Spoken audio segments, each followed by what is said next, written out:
A wise Siberian elder once said that if you don't know the trees, you may be lost in the forest. But if you don't know the stories, you may be lost in life. I think this really highlights the way that humans have used story through art to get through life and to handle the stresses that we come across in our day-to-day lives. I have never been very good at art or drawing.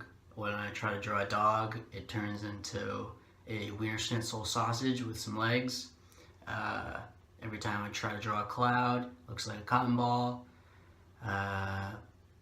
Faces just always come out like insulting to the person that I'm trying to draw. Throughout the course, I've learned that art is inseparable from like our day-to-day lives.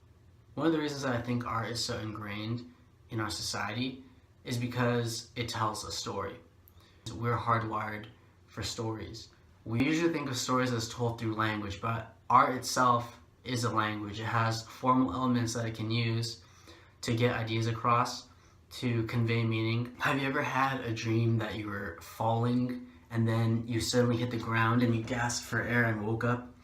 Or have you ever dreamt that all your teeth fell out, or that you were naked in front of a bunch of people and you were really embarrassed? The fact that these common dreams, stories, and ideas bubble up in so many of our consciousness is evidence that we have shared biological and mental processes that underlie the stories we tell, the art we like, and the cultures that we come from. I want to look at how art as a storyteller can tell us about ourselves, what we can learn about the commonalities between all the different stories that we've been telling, the way that we tell them through art, how that reveals a very similar human nature. David Williams, the author of The Trickster Brain, said that stories are an artifact of the human mind, and by extension, art is an artifact of the human mind. The ideas, shapes, colors, and attitudes that are conveyed in art and in the stories they tell are a direct reflection of the minds that they come from.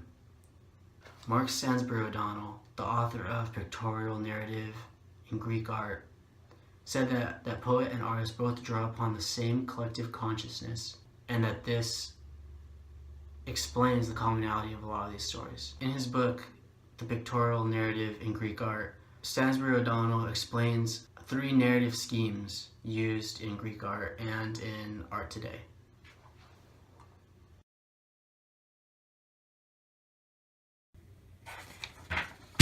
So there's the complete view, or narrative schema, where you have all the aspects of your story complete in one scene.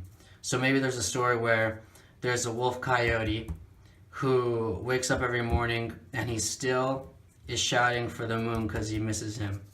And then it becomes night and the moon comes in and the coyote is shouting. There's also the situation scheme of narration. And this provides a snapshot of the action. Just one scene that gives you enough information to infer the action. It's one moment in time and space, so basically you could actually live in this moment that's being portrayed to you in the situation scheme. It's more realistic. The cyclical schema, which is also called the continuous schema, which is more like a film strip where you have sequential scenes lined up, the first event and the second event, and they're distinct moments in time. Some art critics will even tell you that these 3 narrative schemes are less of a holistic view of narration and more of a evolutionary morphological view, where artists in particular got more comfortable portraying form and space in their artwork. They started to represent their stories more naturalistically, in ways more similar to the way they experience them in reality.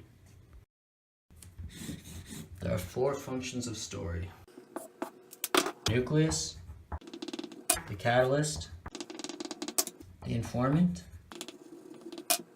and the index. The nucleus includes the actors and their objects. So this is a kickboxer. That's a kickboxing bag, if you could pretend that it is. And it's also the actions between wham, pow, the actors and their objects.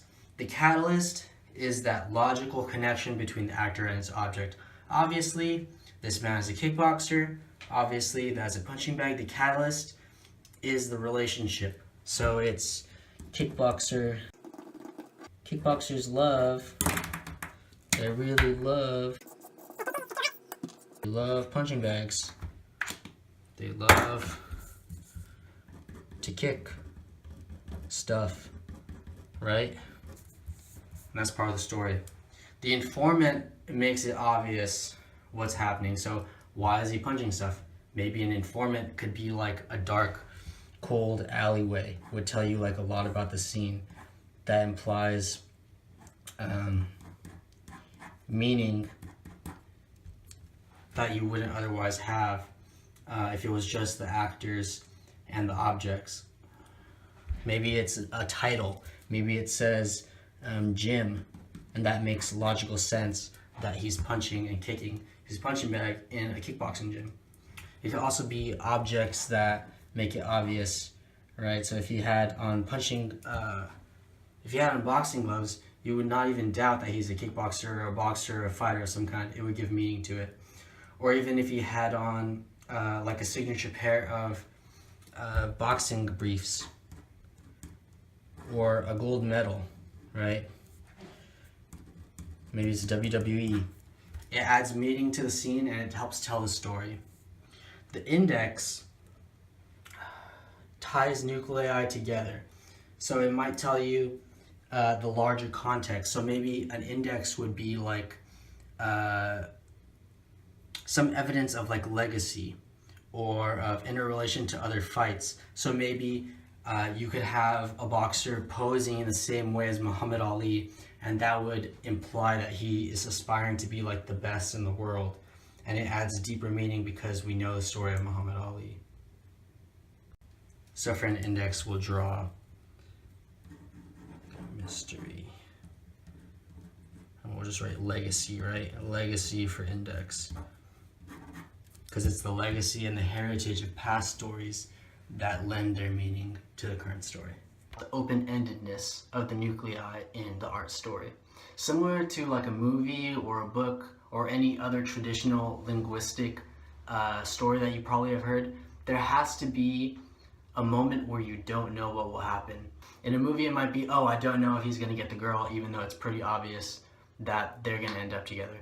But in an art story, it can be even simpler than that. It can be that the fruit's arranged the way it is and not in any other way, which could imply a different meaning or a different aesthetic. But that adds the criteria of story to it. So that idea of open-endedness and the possibility or non-obviousness of two events leads us into the criteria for a narrative. So to be a narrative,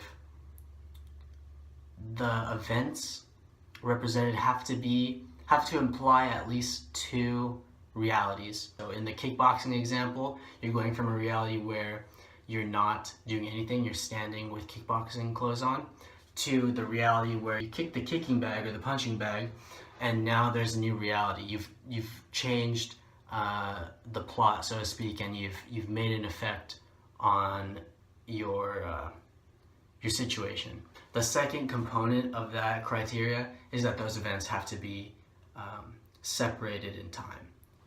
The fact that a narrative, something so central to human culture, can be broken down so mechanically implies a mechanism.